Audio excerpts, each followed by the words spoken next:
Hello. Imagine you have a toy train and the train needs a track to zoom around.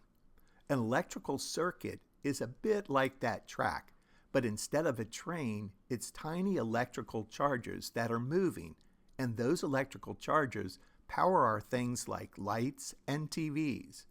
So what does this track or circuit need? It needs a few important things. First up, a power source, in this case, the battery. First, the circuit needs something to get the train or electric charges moving. That's where a battery comes in. A battery is like the starting line and the power station for our circuit. The battery pushes the electrical charges to get them moving. Next, we need wires or the track.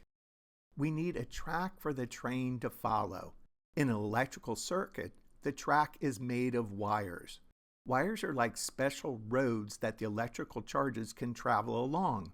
They're usually made of metal because metals let electricity flow through them easily. Last up, we need a load, in this case, the light bulb. We need something for the electrical charges to power. That's where a light bulb comes in. The light bulb is like the finishing line of our race. The electrical charges flow through the wires and into the light bulb, giving it the energy to light up. But there's one more important part of an electrical circuit. For the circuit to work, there must be a complete path the electrical charges can follow, starting from the battery, traveling through the wires, and powering the light bulb, and then back to the battery. Think of it like a circle.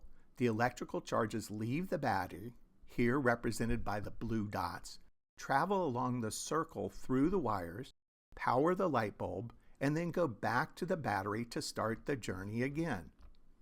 This continuous circle is what we call a closed circuit. If the circuit is broken, like when a light switch is turned off, we call that an open circuit, and the electrical charges cannot flow, so the light bulb will not light up. We use electrical circuits every day when we turn on a light, watch TV, or play video games. So the next time you flip a switch, remember the amazing journey of those tiny electrical charges racing around their track. Thank you for watching.